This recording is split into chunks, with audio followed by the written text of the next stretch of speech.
नमस्कार, मैं हूं आपके साथ अली मतहर। जोहर झारखंड की शुरुआत बड़ी खबर से करते हैं। झारखंड विधानसभा भवन में नमाज के लिए कमरा आवंटित करने पर सियासत तेज है। सरकार के खिलाफ बीजेपी ने राज्य भर में विरोध प्रदर्शन किया।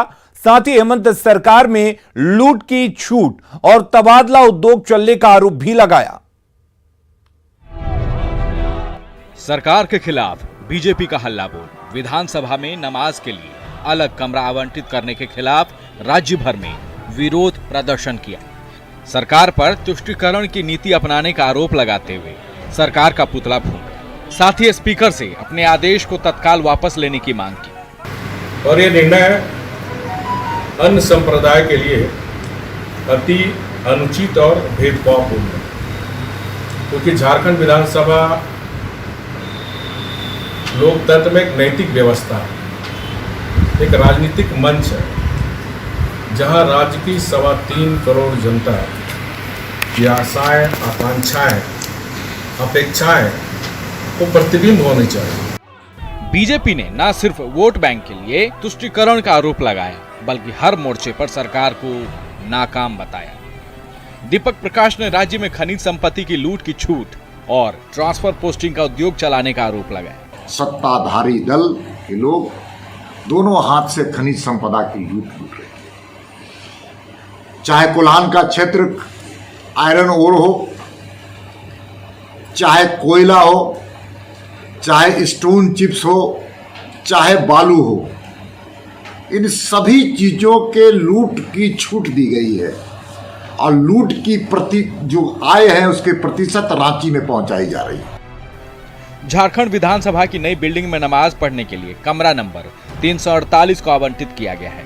इसी के खिलाफ बीजेपी ने सड़क से लेकर सदन तक आंदोलन की शुरुआत की है। मॉनसून सत्र चल रहा है, ऐसे में सदन में सोमवार को इसकी गर्माहट भी देखने की पूरी संभावना है। देवघर से मनीष और जमशेदपुर से अभिनव के साथ ब्यूरो रिपोर्ट, न्यूज़ 18। रिम्स में एक बार फिर रैगिंग की घटना सामने आई है। हॉस्टल नंबर 4 में रैगिंग को लेकर छात्रों के 2 गुटों में भिड़ंत हो गई, जिसमें जूनियर और सीनियर छात्रों के बीच जमकर हाथापाई हुई। बीच बचाव करने आए गार्डों को भी छात्रों ने नहीं बख्शा, जिसके बाद जमकर बवाल हुआ। हालात इस कदर बेकाबू हो गए कि एहतियातन पुलिस को बुलाना पड़ा और कैंपस में पुलिस की तैनाती कर दी गई है।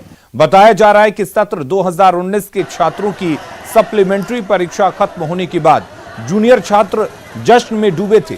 हॉस्टल में शोर शराबा हो रहा था, जबकि पीजी के छात्रों की परीक्षा सिर पर है और हंगामे की वजह से उन्हें दिक्कत हो रही थी, जिसको लेकर विवाद बढ़ गया। हालांकि इस मामले में अब तक किसी भी पक्ष की ओर से बरियातू थाने में शिकायत नहीं की गई है। रिम्स में आज फिर एक बार जमकर हंगामा बरपा, लेकिन इस बार किसी मरीज के साथ नहीं, बल्कि आपसी डॉक्टरों की आपसी लड़ाई जो है वो सामने आई, जिसमें सीनियर और जूनियर डॉक्टर्स एक दूसरे पर भिड़ गए और उन दोनों के बीच जमकर मारपीट हुई। दोनों गुटों के बीच हुई मारपीट के बाद मामले की जानकारी पुलिस को मिली और पुलिस ने मौके पर पहुंचकर पूरी स्थिति को शांत किया। आपको बताना चाहेंगे कि हॉस्टल नंबर 2, 3 और 4 में ये पूरी झड़प हुई थी, जिसके बाद पुलिस मौके पर पहुंच यहां पर स्थिति को शांत किया गया। पूरा मामला सीनियर द्वारा जूनियर की रैगिंग को लेकर और उसी को लेकर ये विवाद शुरू हुआ, जिसके बाद पूरे मामले का विवाद जो है वो काफ़ी ज़्यादा हुआ, जिसमें कई डॉक्टरों को भी चोटें आई हैं, तो वहीं जो सुरक्षाकर्मी उन्हें छुड़ाने गए थे उन्हें भी चोटें आई। हालांकि उसके बाद पुलिस मौके पर पहुंच स्थिति को शांत कर चुकी है और फिलहाल यहाँ पर स्थिति जो है वो शांतिपूर्ण नजर आ रही है। कैमरामैन संजीव तिवारी के साथ ओम प्रकाश, न्यूज़ 18 रांची। क्या झारखंड में पुलिस तंत्र पर भीड़ तंत्र हावी हो चुका है? ये सवाल इसलिए उठ रहे हैं कि आए दिन भीड़ किसी ना किसी आरोपी की बेरहमी से पिटाई कर देती है और भीड़ के एक्शन के बाद पुलिस रिएक्शन देने पहुंचती है। सिमडेगा और गोड्डा में भी कुछ ऐसी ही घटना सामने आई है, जिसको लेकर पुलिस की चुस्ती पर भी सवाल उठ रहे हैं। सिमडेगा में महिलाओं पर सितम, सरेआम बाल काटे, चप्पल से पिटाई। गोड्डा में छेड़खानी के आरोपी पर कहर, मुंह काला कर पहनाई जूते की माला। भीड़ का ये कैसा इंसाफ। आपके टीवी स्क्रीन पर ये दो तस्वीरें दिखाने के लिए काफी हैं कि झारखंड में पुलिस या तो सुस्ती की चादर ताने सो रही है या फिर पुलिस से लोगों का भरोसा उठ चुका है। लिहाजा हर मामले में पब्लिक खुद ही इंसाफ का डंडा उठा रही है।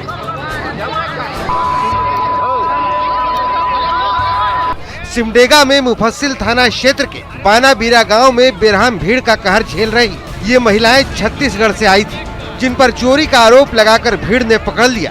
फिर इन दोनों अबला पर भीड़ में ही शामिल सबला ने कहर ढाना शुरू कर दिया। सबसे पहले दोनों के सरेआम बाल काट दिए गए। इतने से भी मन नहीं भरा तो दोनों की चप्पल से पिटाई भी कर दी गई। पीड़ित दोनों महिलाओं की गोद में डरे सहमे दो मासूम बिलखते रहे, लेकिन किसी को तरस नहीं आई। तमाशबीन बना समाज ताली बजाते हुए वीडियो बनाता रहा और हर बार की तरह समय पर पहुंचने की बजाय पुलिस अब रिएक्शन दे रही है। इसमें FIR रजिस्टर हो गया है, गिरफ्तारी जल्द की जा रही है। क्योंकि दूसरे राज्य से महिलाएं आई थी बाजार में, उनके साथ ऐसा व्यवहार सिमडेगा में होगा तो क्या मैसेज जाएगा? इस पे एक्शन लिया जा रहा है, गिरफ्तारी होगी। भीड़ के न्यायाधीश बनने का कुछ ऐसा ही मामला गोड्डा से भी सामने आया, जहां पत्थरगामा के पथरिया गांव में छेड़खानी के आरोपी युवक को भीड़ ने सबक सिखाने के लिए शर्मसार करने वाली सजा दे दी। पहले तो ग्रामीणों ने आरोपी की बेरहमी से पिटाई कर दी और फिर मुंह पर कालिख पोत दिया और बाकी कसक पूरा करने के लिए आरोपी के गले में जूतों की माला डालकर मोहल्ले में घुमा दिया।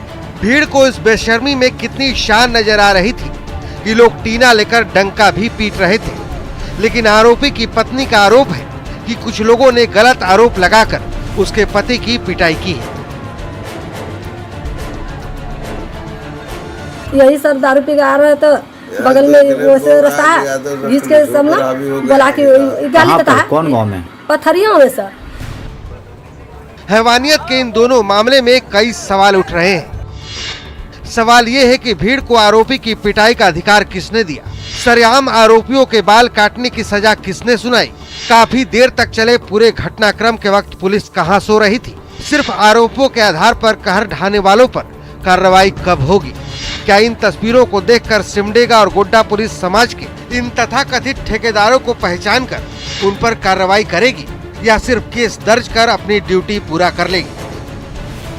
न्यूज़ 18 के लिए सिमडेगा से श्रीरामपुरी के साथ गोड्डा से गौरव कुमार झा की रिपोर्ट।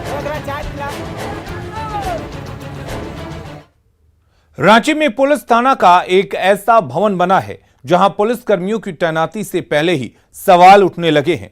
सवाल इसलिए उठ रहे हैं कि थाना भवन का पता ही दूसरे थाना क्षेत्र में चला गया है।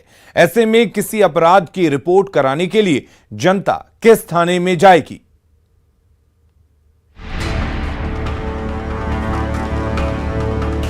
अक्सर ऐसे मामले सामने आते हैं जब थाना क्षेत्रों के विवाद में पुलिस घंटों उलझी रहती है और जनता कार्रवाई के लिए तरस कर रह जाती है। लेकिन रांची में सरकार ने ऐसा कारनामा कर दिखाया है जिससे दो थानों के बीच सीमा का विवाद हर दिन की कहानी हो जाएगी। क्योंकि ये शानदार मॉडल तुपुदाना थाना भवन ही नामकुम थाना क्षेत्र के खर्चीदाग ओपी में बना दिया गया है। अब सवाल है कि जब थाना भवन ही दूसरे के क्षेत्र में है तो फिर वहां होने वाली घटना पर कार्रवाई कौन करेगा और जनता फरियाद किससे करेगी?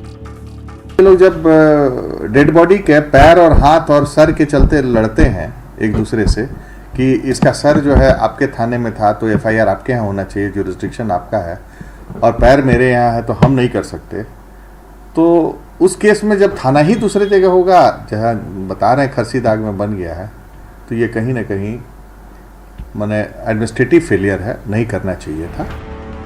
अब जरा इस विवाद को ऐसे समझिए, तुपुदाना इलाके में कोई घटना होती है तो उसे भी नामकुम थाना या फिर खर्चीदाग ओपी क्षेत्र में जाना होगा, क्योंकि नए भवन का पूरा इलाका ग्रामीण क्षेत्र में आता है, जबकि तुपुदाना का पूरा इलाका रांची नगर निगम क्षेत्र में है। ऐसे में थाने की मॉनिटरिंग पर भी असर पड़ेगा। हालांकि झारखंड पुलिस एसोसिएशन का दावा है इससे कोई तकनीकी बाधा नहीं आएगी, क्योंकि कई और भी थाने ऐसे ही चल रहे हैं। बावजूद इसके वे इसे दुरुस्त कराने की सलाह दे रहे हैं। इसमें वरीय पदाधिकारी यदि चाहें तो जो दूसरे थाना क्षेत्र का जो क्षेत्र है उसको गृह विभाग को प्रपोजल दे करके और माननीय राज्यपाल महोदया से उसमें संशोधन करा करके वो तुपुदाना क्षेत्र में मिलाया जा सकता है। वो बहुत बड़ी समस्या नहीं है और अमूमन व्यवहारिक यही होता है कि जहाँ जमीन मिलती है सरकार का वहीं पर यह बनता है, इसलिए कोई तकनीकी बाधा नहीं है। लेकिन इतना जरूर है कि हर एक थाने का अपना क्षेत्र में ही भवन होना चाहिए ताकि कल के गए थाना क्षेत्र में थाना भवन में यदि कोई घटना घटती है तो उसका अनुसंधान वो कर सके। करीब 1,86,00,000 की लागत से बना ये शानदार मॉडल थाना भवन पुलिस कर्मियों को सुकून देने से पहले ही विवादों का बसेरा बन गया है। सवाल उठता है कि क्या तुपुदाना थाना का नया भवन बनाने के लिए कहीं जमीन नहीं थी या जमीन आवंटन में लापरवाही की वजह से ये भवन नामकुम में चला गया। और सबसे बड़ा सवाल कि पुलिस हाउसिंग कॉरपोरेशन ने कैसे दूसरे क्षेत्र में भवन बनाने की इजाजत दी। जाहिर है एक भवन के चक्कर में अब नए तरीके से सीमांकन करना भी इतना आसान नहीं होगा। सबसे अहम बात है कि जो थाना बनाया गया है उसका सीमांकन अब तक नहीं किया गया है और इस वजह से लोग अगर इस थाने में ही कोई घटना हो जाती है तो इसका जो एफआईआर दर्ज होगा वो दूसरे थाने में करना पड़ेगा। तो ये इसे देखते हुए इसे ज़रूर दुरुस्त करने की ज़रूरत है। इसके लिए सरकार को और फिर पुलिस विभाग के लोगों को भी आगे आना होगा ताकि थाने का नोटिफिकेशन जो है वो किया जाए, इसका सीमांकन बनाया जाए, तभी इस थाने की जो व्यवस्था है या सुविधा है वो लोगों के साथ साथ यहाँ के पुलिस कर्मियों को भी मिलेगी। कैमरामैन संजीव तिवारी के साथ ओम प्रकाश, न्यूज़ 18 रांची। झारखंड में जामताड़ा के बाद देवघर साइबर अपराधियों का सबसे सुरक्षित ठिकाना बन गया है।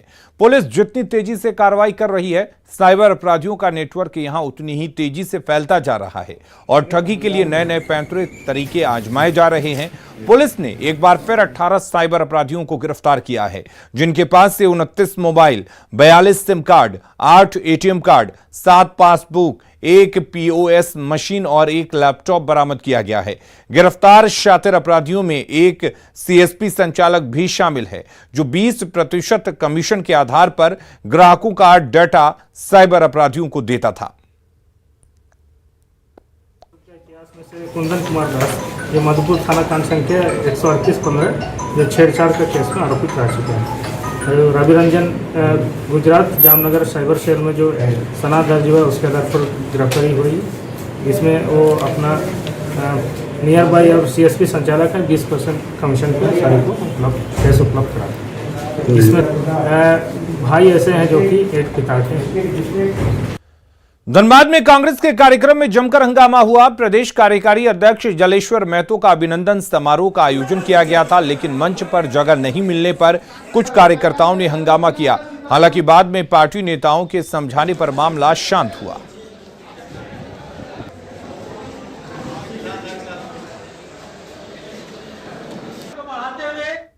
जिला के सभी पदाधिकारी और जिला के एक कार्यकर्ता का हृदय से अभिवादन करते हैं कि उन्होंने सम्मान करके मेरा नहीं पार्टी का मान बढ़ाने का काम किया है।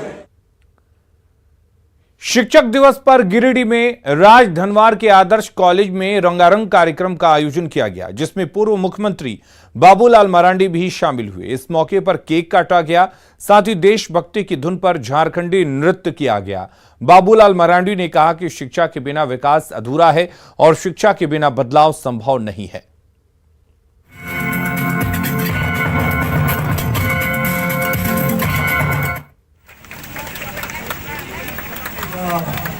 इससे अच्छी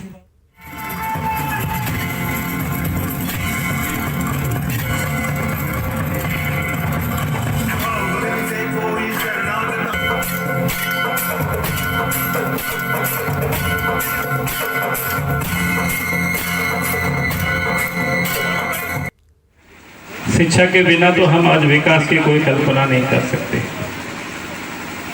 मैं इतना ही कहूँगा कि ज्ञान प्राप्त करने के लिए इस आज के खास करके इस आधुनिक युग में बहुत सारे साधन उपलब्ध हो गए। अगर आपको दुनिया कहीं कुछ भी आपको खोजना हो, देखना हो, तो हर लोगों के हाथ में आप देखते हैं कि मोबाइल रहता है। ये बड़ा ही काम का है, लेकिन हम उसको उपयोग किस काम के लिए करते हैं उस हमारे ऊपर वो निर्भर करता है। शिक्षक दिवस पर झारखंड राज्य खाद्य आयोग के चेयरमैन हिमांशु शेखर ने हजारीबाग में अपनी शिक्षक जॉन अग्रवाल का आशीर्वाद लिया। इस मौके पर हिमांशु शेखर ने न सिर्फ अपने गुरु जॉन अग्रवाल और उनकी पत्नी के पैर धोए, बल्कि उन्हें शॉल उड़ाकर सम्मानित भी किया। इस मौके पर हिमांशु शेखर के बैचमेट अश्वनी कुमार भी उनके साथ थे। हिमांशु ने 1984 में 10वीं की पढ़ाई की थी। इसी दौरान जॉन अग्रवाल उनके शिक्षक थे। जॉन अग्रवाल 1992 में रिटायर हुए, जबकि उनकी पत्नी 1994 में सेवानिवृत्त हुई हैं। हिमांशु शेखर ने कहा कि गुरु शिष्य की परंपरा को जीवित रखें, उनकी यही कोशिश है। किताबी ज्ञान से आप नंबर अच्छे ला सकते हैं, लेकिन संस्कार के बिना प्राप्त हुए ज्ञान से आप समाज को कुछ दे नहीं सकते हैं। हम लोग 84 में मैट्रिक किए थे। 84 के बैच के जितने बच्चे हैं उन लोगों ने ये कोशिश की है कि जो गुरु शिष्य परंपरा है उसको पुनर्जीवित किया जाए और आज के जनरेशन के बच्चों को बताया जाए कि सिर्फ किताबी ज्ञान पर्याप्त नहीं है। अपने संस्कार, अपने उसूल, अपनी परंपराओं को जीवित रखने के लिए वो सब काम करने चाहिए जिससे कि समाज का भला हो। मैं धन्यवाद देता हूँ जो ये छात्र मेरे पास आए हैं मुझे आदर देने के लिए और सम्मानित करने के लिए, और साथ में ईश्वर से यही कामना है कि ईश्वर इनको लंबी आयु दे, स्वस्थ रखे और जहाँ कहीं भी ये कार्यरत हैं उसमें उन्नति प्राप्त करते जाएं। और अब देखते हैं झारखंड 2020।